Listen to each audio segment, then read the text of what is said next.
Alors, on va demander à Sophie. Tiens, par contre, si elle est là, Sophie Mourlon, est-ce que vous êtes là? Voilà. Bonjour Ah, Sophie.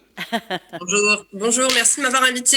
Alors, je suis désolée, Claude, comme je vous l'avais indiqué, il faut que je vous quitte dans 5 minutes. Ah, moins Parce que 10. On m'a dit moins 10. Il est moins le quart. ça, il est 46. Donc, Ah, mon réveil, parce que j'ai un réveil, hein, et il est moins le quart. Allez-y. 5 minutes. Alors, vous m'aviez demandé de parler des coopérations politiques entre les différents pays. On pourrait continuer à parler également de régulation. C'est un vaste sujet. J'ai régulièrement l'occasion d'en parler avec Nicolas Pesaresi d'ailleurs, mais comme vous en avez déjà beaucoup parlé, enfin, comme vous voulez, mais je peux dire quelques mots parce que dans ce dialogue que vous avez eu, on voit que la question des discussions à l'échelle européenne est fondamentale. Elle est fondamentale à plein d'égards, que ce soit sur la régulation, sur la politique industrielle, etc. Et donc, ce que je voudrais dire là, c'est que, évidemment, on est dans un contexte européen qui est divers, comme l'a toujours été le projet européen, avec des objectifs partagés et avec des visions parfois un peu différentes de la manière d'y parvenir. On compose avec ça, mais comme moi je suis optimiste, je trouve qu'on compose plutôt bien. On est dans un contexte là, vous l'avez parfaitement en tête, où la hausse des prix de l'énergie et l'impératif climatique, l'impératif de la lutte contre le changement climatique font remonter l'intérêt des gouvernements, parce que ça a été mentionné par Erki, je crois, le fait que s'il n'y a pas eu de projet nucléaire en Europe et dans le monde d'ailleurs, à part dans un pays en particulier pendant longtemps, c'est aussi parce que les gouvernements n'ont sans doute pas ressenti la nécessité de les lancer. Mais là, on a véritablement un intérêt qui revient pour l'énergie nucléaire comme une des modalités de la transition. Ça a également été dit, ça a été dit d'ailleurs par le président de la République en début d'année, la transition, la décarbonation, c'est faire d'abord des économies d'énergie et puis accélérer sur la construction des grandes installations de production électrique décarbonée, le nucléaire, les énergies renouvelables, l'hydro pour les pays qui peuvent encore s'équiper, ce n'est pas vraiment le cas de la France, les grands parcs éoliens en mer. On a un panier de solutions qu'il faut manier ensemble. Et là-dessus, et ça me permet de rebondir sur ce qu'a dit Nicolas Pesaresi, par contre, on a l'urgence d'aller vite. Et clairement, y aller à la petite cuillère ou en ayant peur d'investir et peur surtout qu'il y ait un sou qui dépasse parce qu'il risque d'y avoir un effet d'aubaine quelque part, ça a pour effet en fait de ralentir la transition sur tous les volets. Et là, il ne s'agit pas de technologie, il s'agit d'une approche générale sur une transition qu'on va devoir faire à une vitesse qui n'a jamais été faite. On doit entièrement décarboner notre système énergétique en 30 ans. Enfin, on ne va pas le faire à la petite cuillère. Il faut vraiment pas trop hésiter à y aller. Et s'il y a quelques effets de bord, il faut les contenir évidemment. Mais s'il y a quelques effets de bord, il faut choisir ses priorités, il faut choisir ses combats. Dans le contexte de la guerre actuelle aux portes de l'Europe en Ukraine, on a d'ailleurs, s'il en était besoin, un témoignage de la nécessité d'accélérer encore plus la transition. Ça rappelle ce qui était peut-être moins présent dans le grand public, même si le monde de la politique de l'énergie l'avait en tête, nos très grandes dépendances dans le domaine énergétique. Et même la France, qui a un mix électrique très décarboné, est encore dépendante à 63% des énergies fossiles. C'est considérable. Donc, ça doit nous enjoindre à accélérer la transition. Alors pour ça, comme je le disais, les visions sont parfois contrastées à l'intérieur de l'Europe, avec un certain nombre de pays qui souhaitent parier et s'appuyer sur l'ensemble du mix énergétique bas carbone, et d'autres pays, certains de nos voisins, l'Allemagne, le Luxembourg, l'Autriche, qui ne refusent tout recours à l'énergie nucléaire pour eux-mêmes, mais également souhaiteraient parfois faire partager cette vision au niveau européen. Alors pour cela, et pour mener des négociations, des discussions efficaces au niveau européen, nous entretenons le réseau des pays qui partagent notre vision sur le mix électrique. Et donc, je vais juste balayer quelques exemples rapidement, et puis il y aura sans doute d'autres occasions d'en parler. On a beaucoup coopéré avec nos voisins sur la taxonomie. Et c'est sans doute l'action concertée d'un certain nombre de pays qui a permis de l'adoption le 6 juillet de l'acte délégué complémentaire qui a permis d'inclure l'énergie nucléaire dans la taxonomie. Et on avait par exemple co-signé avec un certain nombre de pays un papier qui a été proposé par la République tchèque juste avant sa présidence en support de l'énergie nucléaire et de l'accélération dans ce domaine. On prend partie d'une succession de présidences, donc la France, la République tchèque, ensuite la Suède, pour travailler un certain nombre de ces sujets avec des pays avec qui on partage une certaine vision du mix énergétique. Nous travaillons également avec nos voisins et partenaires pour mettre en place les meilleurs dispositifs de régulation ou d'aide possibles pour les différents projets de réacteurs. Donc, je ne vais pas m'étendre puisque c'était l'objet de la discussion précédente.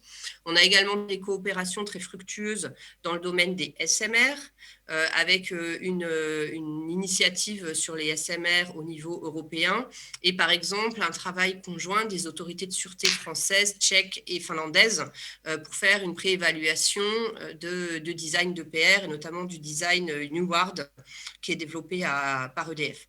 Dans le contexte de la crise, on a une coopération rapprochée et un support et de la solidarité sur l'approvisionnement en combustible, puisqu'un certain nombre de nos partenaires sont dépendants de combustibles adaptés à une technologie d'origine russe. Et donc là, on a un travail très rapproché sur ce sujet. Et puis, je terminerai par ça, et je suis désolée parce que je vais devoir vous quitter. On a également une coopération dans le domaine industriel qui est encore à approfondir, avec plusieurs pays qui souhaitent lancer, qui sont sur le point de lancer, qui sont en train de lancer des projets de nouveaux réacteurs. On a un défi industriel extraordinaire à l'échelle européenne. Ce sont des projets majeurs. Le programme en France de 6 EPR, il est évalué hors coût de financement à 52 milliards d'euros. Donc, ce n'est pas une paille. Il y a les sujets de financement, mais il y a derrière vraiment les sujets industriels. Et ça, c'est un sujet qu'on doit travailler à l'échelle européenne avec nos pays partenaires pour que l'ensemble de la filière soit en mesure de relever cet immense défi à l'échelle européenne. Voilà, je vous remercie de m'avoir invité. Je file et à très bientôt. À bientôt, Sophie, merci. C'est dommage, elle est partie, mais bon, on comprend. En même temps, c'était à 5 heures, cette table ronde. On voulait l'interroger sur la coopération structurée permanente, un peu comme ce qui se fait dans la défense, parce que ça existe, et c'est conforme au traité. Donc, et on n'est pas obligé d'être les 27. On peut être moins. On peut être entre États volontaires. Et une coopération structurée permanente, c'est très important parce que ça peut élaborer des projets communs. Alors sur toute la filière, mais y compris, pourquoi pas, des projets de centrales communes. Ça existe d'ailleurs pour la Slovaquie et la Slovénie, et on ne voit pas pourquoi on ne pourrait pas multiplier ce genre de trucs.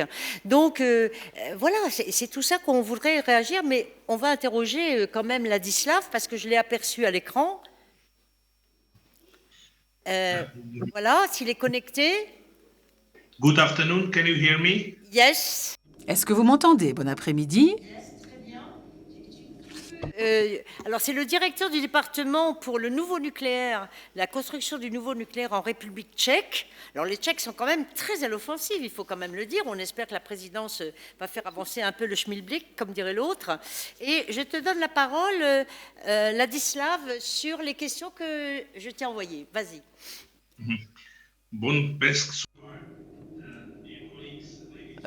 Bonsoir, chers collègues, mesdames et messieurs. Merci pour l'opportunité qui m'a été donnée de partager avec vous mes réflexions sur la coopération entre États nucléaires, États membres nucléaires. Alors, tout d'abord, je me pose une question, à savoir quel est l'intérêt commun sur base duquel les États membres nucléaires peuvent se regrouper et coopérer. Alors, il y a de toute évidence ce type d'intérêt commun. De mon point de vue, d'après moi, il est nécessaire de soutenir L'investissement dans des énergies bas carbone et le nucléaire est de toute évidence la première de ces énergies. Alors il y a deux questions fondamentales qui rendent les investissements difficiles pour les investisseurs potentiels dans le nucléaire, deux choses qui les ralentissent dans leur volonté d'investir. Tout d'abord, la quantité d'investissement nécessaire, les montants nécessaires, et deuxièmement, la nature de long terme de ces projets. On le sait, le niveau de risque est très élevé et ce niveau de risque est lié également à des incertitudes par rapport au permis ou au processus. Et je crois que pour une réussite des investissements nucléaires, nous avons besoin d'un cadre qui permette d'éviter tous les retards inutiles dans l'autorisation de ces processus. Et je crois que c'est un point sur lequel les États membres nucléaires peuvent coopérer.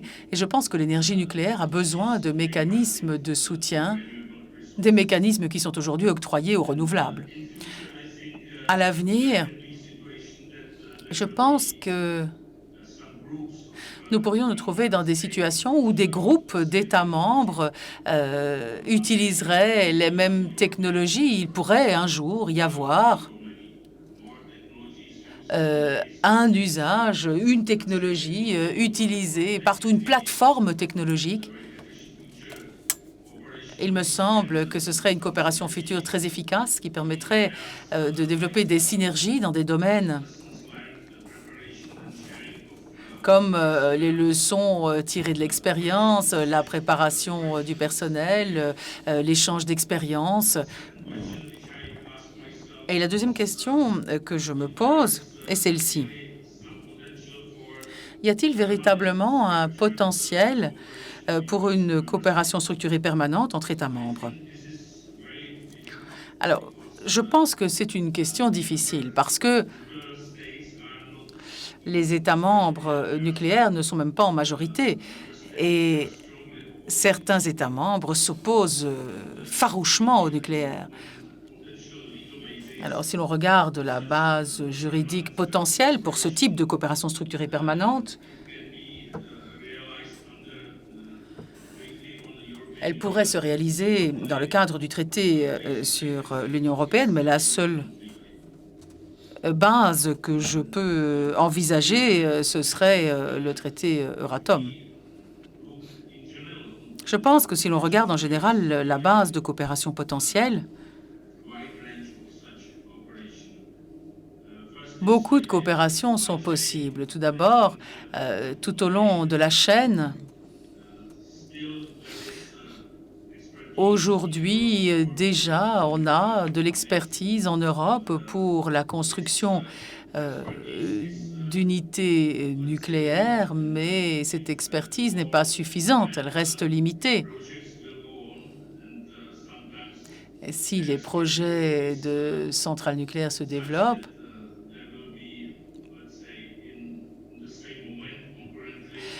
ils pourraient requérir des compétences, de la main-d'œuvre qualifiée en grand nombre. Et c'est un domaine important. Nous devons préparer les ressources qui seront nécessaires à l'avenir pour couvrir nos besoins, en particulier les besoins pour le parc technologique. Autre élément, la normalisation de la conception. Une conception qui serait normalisée permettrait d'économiser énormément d'argent ultérieurement et permettrait l'utilisation de licences, des licences qui devraient rester au niveau national. Et les régulateurs nationaux devraient prendre la pleine responsabilité de ce type de système. Si je peux mentionner quelques exemples de coopération qui existent déjà, Sophie a déjà mentionné ces exemples. Et on peut souligner, par exemple, la coopération avec Stuk en République tchèque et le NS en France dans l'évaluation de technologies intelligentes. Je crois que c'est tout à fait positif et c'est un bon exemple et je peux imaginer que ce concept puisse s'appliquer à d'autres conceptions, peut-être au niveau américain, peut-être une approche régionale combinée à d'autres efforts pourrait être très positif. Au niveau politique, Sophie a déjà mentionné cette déclaration de soutien à la taxonomie et la lettre conjointe signée par les ministres des pays européens. Je dois mentionner aussi la coopération dans le groupe V4 de la République tchèque, la Slovaquie, la Hongrie et la Pologne dans le domaine de la préparation des projets nucléaires. Donc voilà tout ce qui m'est venu à l'esprit sur ce point. Merci de votre attention. Un grand merci. Oui, on peut... Alors, on peut peut-être prendre une ou deux questions et puis après, je vous proposerai de passer aux conclusions de cette journée. C'est quand même important la coopération entre les États. Hein. Pour aller au-delà de la coopération qu'on nous a décrite, par exemple pour la taxonomie, c'était très bien l'initiative de la République tchèque avec une pétition en direction de la Commission. Mais ça ne suffit pas, ça. Enfin, ça ne fait pas encore une politique industrielle nucléaire. Vous comprenez ce que je veux dire? C'était bien, on l'a soutenu, on était contents. Mais on a besoin de passer à l'étape supérieure, quoi. C'est ça notre idée. C'est-à-dire qu'il ne suffit pas de s'unir pour demander quelque chose. Alors, parce que la société, elle demande à son État, l'État, il demande à la Commission, elle va demander à la présidence, après, c'est qui? Non, mais voilà, donc elle ne prendra pas la décision toute seule, il faudra que ça redescende, parce qu'il faudra que la Commission soit d'accord, les États, etc. Donc, non, on a besoin d'organiser le travail pour réfléchir et pondre la future politique industrielle nucléaire. C'est ça le sujet. Et en entendant... Alors aujourd'hui, on n'a pas tout entendu, hein, parce que même Attila, qui n'a pas osé nous parler des 2 VVER en construction à Pax, il a fallu lui interroger là-dessus, parce qu'il travaille encore avec les Russes. C'est son choix. En plus, ça a été ratifié par la Commission. Hein, et il n'y a pas de sanctions encore, pour l'instant, en direction de la Russie sur le nucléaire. Mais il n'osait pas nous le dire, pratiquement. Hein. Les Polonais préfèrent les Américains, ils n'osent pas nous le dire. Hein. Et ça ne fait pas une filière européenne, hein, excusez-moi. Hein. Alors, je comprends bien que c'est la France qui est derrière. Et que la France, elle n'est pas en odeur de santé dans beaucoup de pays. Non, mais c'est vrai. Non, on peut l'assumer, hein, moi je suis française. Et il y a des raisons, certainement. Il faut les analyser, c'est comme tout. Chaque fois qu'il y a un problème, moi je ne suis pas pour faire l'autruche. Je suis pour regarder pourquoi. Et si ça ne nous fait pas plaisir, eh ben, c'est pas grave, parce que sinon on ne trouvera pas la bonne solution. On peut faire de la fuite en avant dans les solutions. On peut répondre à des questions qu'on ne s'est jamais posées. Ça ne fera pas avancer. Hein. Alors, de toute façon, voilà. Donc, si vous n'avez pas de questions sur la coopération entre les États, eh bien, parce qu'il nous a quand même dit des choses importantes. Tout à l'heure, Juha nous a parlé de TEPCO. Ah, Elisabeth. Merci et bonsoir à tous. Juste une petite remarque sur la coopération renforcée. On en a parlé un petit peu dans la journée. La question des compétences mériterait un travail plus approfondie à l'échelle européenne.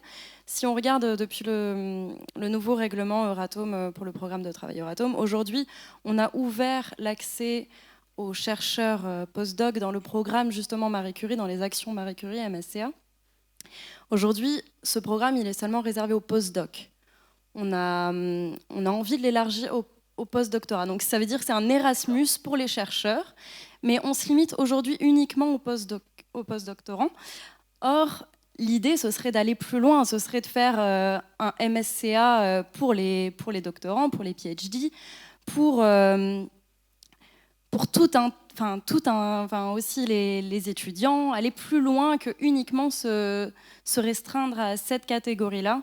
Et ça peut être sur le court terme un bon objectif pour améliorer la coopération dans la recherche et donc dans la science et donc dans le futur, dans l'industrie.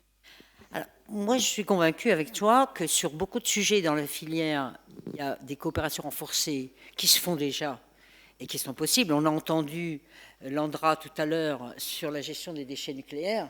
C'est formidable quand même ce qu'ils font.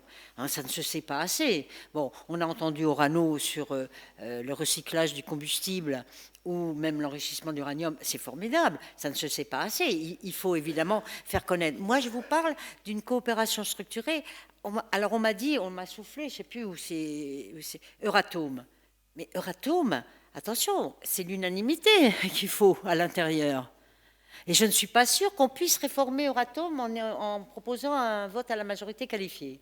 Je ne suis pas sûre. Par contre, il faut peut-être redonner à Euratom des missions qui sont basées sur un choix de société assumé par la Commission, pas la Commission, par l'Europe, par l'Union européenne et par les États.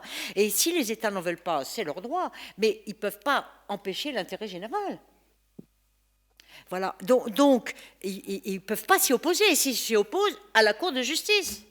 Hein comme eux, ils font avec nous quand on se permet d'avoir le nucléaire. Alors, pourquoi, Philippe me souffle, une agence. Alors, oui, pourquoi pas une agence dédiée, évidemment, à l'élaboration d'une politique qui ferait de la prospective, d'abord qui ferait de l'évaluation sur ce qu'on a fait et qui ferait de la prospective sur ce qu'il faudrait qu'on ait. Mais une agence européenne qui travaillerait en synergie avec des agences nationales, voire territoriales. Parce que je ne suis pas bien sûre qu'un territoire du nord de l'Europe ait le même besoin que la Bretagne, qui doit avoir un EPR de 1500 mégawatts. Et même, il y a des territoires qui ont besoin de SMR. Mais nous, par exemple, la France, si on veut renouveler notre parc de 58 centrales, excusez-moi, ce n'est pas avec des SMR qu'on va le faire. Ah non, peut-être ils viendront en complémentarité d'EPR.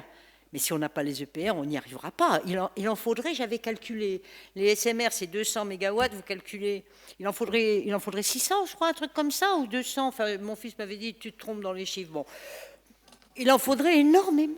Et c'est pas petit, les SMR, hein. C'est pas un petit bijou comme ça, un petit réacteur. Hein. C'est quand même, il faut des espaces, il faut des conditions, il faut du transport, il faut de l'aménagement de zone. Enfin, bon, donc attention, c'est pas le SMR, ce sera pas non plus le remède miracle, hein, entre parenthèses. Hein.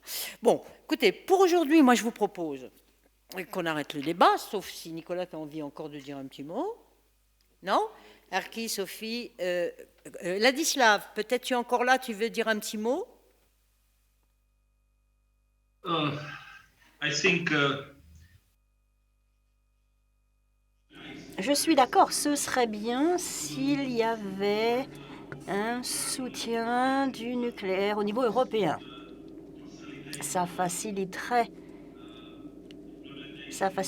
la mise en œuvre du nucléaire, non seulement dans la République tchèque, mais également dans d'autres pays. Mais comment le faire? Pour l'instant, ça, je ne sais pas. Je ne sais pas si je pourrais tenir une conversation en français, mais j'ai essayé de faire de mon mieux. You can speak English, that's okay. We have excellent interpreters with us. that's all. Thank you.